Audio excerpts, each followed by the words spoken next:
Moi, c'est Morgan Lagravière, j'ai 38 ans et je fais de la course au large depuis une bonne vingtaine d'années maintenant. Je suis né à l'île de la Réunion. Ça fait maintenant quasiment une dizaine d'années, je pense, que je navigue en IMOCA, donc sur les bateaux du Vendée Globe.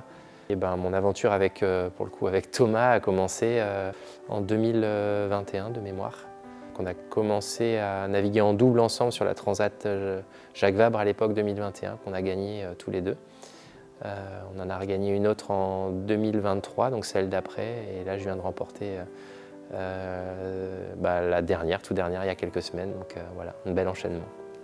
Donc en 2021, c'est là que Thomas me propose de participer à la Transat Jacques Vabre avec lui, donc c'est le début de l'aventure commune. Et c'est vrai que à ce moment-là, on se rend compte que déjà on s'entend bien, qu'on est super complémentaires sur un bateau.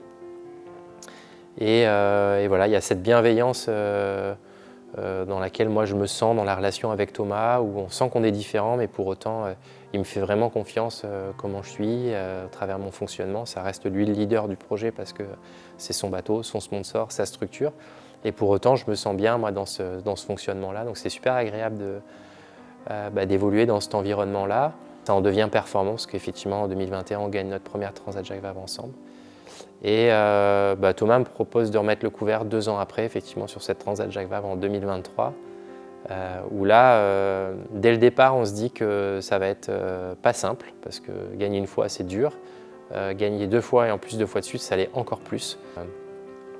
On regagne de nouveau avec une nouvelle histoire, avec un nouveau bateau et avec, je pense, une performance sportive et humaine multipliée, parce que sportivement, on avait réussi à mettre en place un contexte avec un nouveau bateau, être aussi meilleurs tous les deux et individuellement. Et puis parce que aussi la relation avec Thomas, elle s'est intensifiée du fait que maintenant on se connaissait depuis, en 2023, depuis déjà plus de 2 ans. Peut-être qu'on se prenait un petit peu plus la tête sur l'eau, mais par contre voilà, ça a multiplié un peu l'envie de faire ça ensemble, quoi. C'est vrai que moi je suis à la base quelqu'un d'émotif et Thomas l'est encore plus que moi, et finalement ça me vient presque me lisser l'expression de l'émotion parce que en fait je ressens les choses comme lui et puis c'est lui qui pleure le premier, alors du coup ça me rassure. Ouais, ces moments d'émotion ils restent aggravés forcément au-delà du résultat, clairement.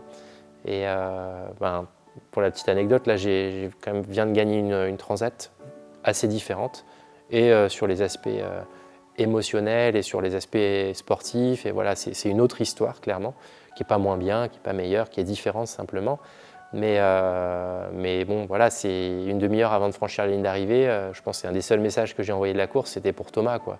Parce que j'ai pensé à ça, j'ai pensé à toutes les histoires qu'on a vécues ensemble, et voilà, ça veut tout dire, c'est que Thomas, il fait partie de ma performance, de mon histoire sportive. Et ces moments-là, bien au-delà du sportif, c'est des moments que je garderai en tête pour toujours. Et c'est anecdotique, mais le patron de Charal qui est venu me voir l'autre jour en me disant « mais c'était incroyable, l'équipe qui vient au départ de la course, toute l'équipe qui vient me dire bonne chance quoi, au départ de la Transat, la dernière ». Il dit « j'ai jamais vu ça dans n'importe quel autre projet, n'importe quelle équipe, un concurrent qui… » Et je trouve que c'était une belle illustration finalement de toute cette histoire et de tout ce qu'on a vécu. Et moi, ça, c'est des trucs qui personnellement, qui me touchent, tu vois. Donc, je trouvais ça génial. Donc voilà, c'est une anecdote, mais qui, je trouve, révèle bien un petit peu le contexte global. Pour moi, l'émotion et la performance, c'est 2 choses qui sont essentielles. Donc effectivement, faire une performance en one-shot sans émotion, ça peut marcher. Le résultat sportif, encore une fois, c'est des trucs, c'est une carotte, c'est un moyen justement d'aller créer ces émotions. Et de dynamiser un collectif pour vivre ces émotions, bonnes et des fois moins bonnes. Moi, tu me demandes aujourd'hui qu'est-ce que j'ai gagné, qu'est-ce que j'ai pas gagné. Quelque part, il faut que je réfléchisse à 2 fois pour te ressortir ces souvenirs-là. Alors que les moments que j'ai vécu avec Thomas, tu vois, je peux t'en reparler là pendant un petit moment parce que c'est des moments forts, quoi.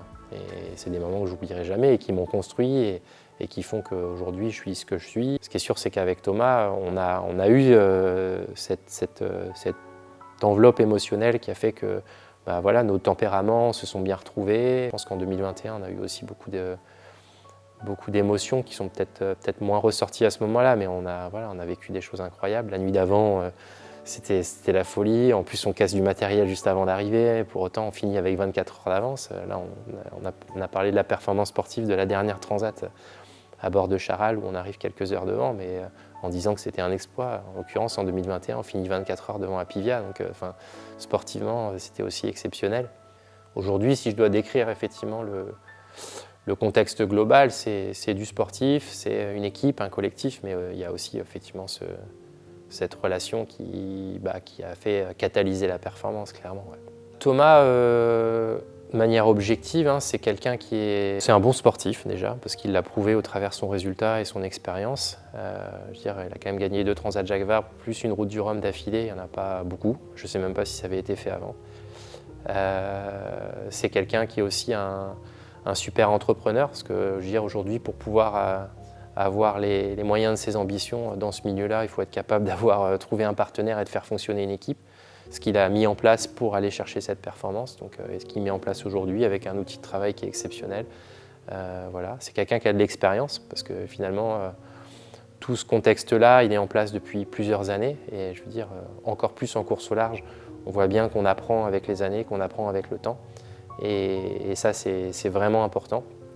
Donc Thomas, il a cette expérience-là, et puis il a cette dimension aussi, quand on a parlé dans notre relation personnelle à tous les deux, mais il a aussi ce côté humain, attachant et émotif, ce que n'ont pas forcément tous les sportifs, les coureurs et les marins. Donc ça, c'est un super côté aussi. Donc il y a de l'humain, il y a de la compétitivité, il y a de la structure. Donc j'ai envie de dire que les piliers sont posés. Donc ouais, ça fait quand même pas mal d'arguments dans la besace.